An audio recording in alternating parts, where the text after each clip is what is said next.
السلام علیکم ورحمۃ اللہ وبرکاتہ۔ نحمدہ ونصلی ونسلم علی رسولہ الکریم، اما بعد۔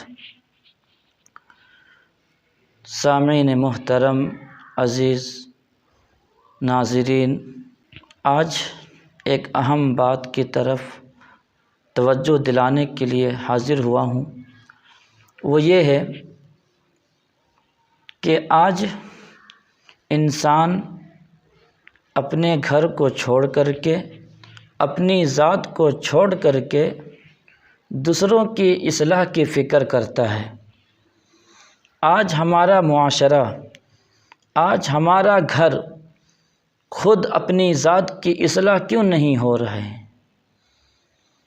ہم اتنے دن سے انسان ساری چیزوں کو کر رہا ہے، بیانات بھی سنتا ہے، تقاریر بھی سنتا ہے، چلہ میں بھی جاتا ہے، وقت بھی لگاتا ہے، علماء کی صحبت میں بھی بیٹھتا ہے اور مدارس میں بھی پڑھاتا ہے، مساجد کے امام بھی ہے، ساری چیزیں ہیں، لیکن پھر بھی ہمارے گھر کے اندر بدلاؤ کیوں نہیں آتا ہے؟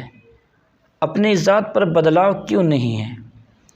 تو اس کا جواب یہ ہے، جو میں نے سوچا سمجھا، جو میں نے کتابوں کو پڑھا ہوں، تو میں یہاں تک کہ پہنچا ہوں کہ آج اگر اصلاح نہیں ہے اور اصلاح نہیں ہو پا رہا ہے تو اس کا وجہ یہ ہے، ہم دوسروں کی فکر کرتے ہیں، اپنی ذات کی فکر نہیں کرتے۔ ہم دوسروں کے ٹوہ میں لگے رہتے ہیں کہ کون کیا کر رہا ہے، نہیں کر رہا ہے۔ ہم اپنی ذات کو بھول جاتے ہیں، اپنے گھر کو بھول جاتے ہیں۔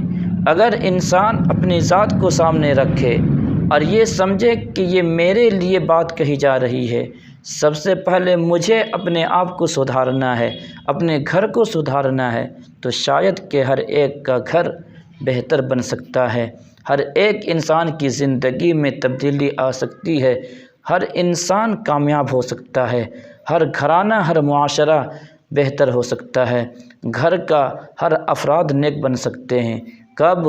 جب انسان اپنی اصلاح کی فکر کرے، دوسروں کی بعد میں پہلے اپنی ذات سے شروعات کرے، اپنی ذات سے آغاز کرے اصلاح کرنے کی، تو انشاءاللہ مجھے امید ہے کہ ہر گھر بہتر ہوگا، پورا معاشرہ بہتر سے بہتر ہوگا۔ پروردگار عالم ہم سب کو بھی ان باتوں پر عمل کی توفیق عطا فرمائے، آمین۔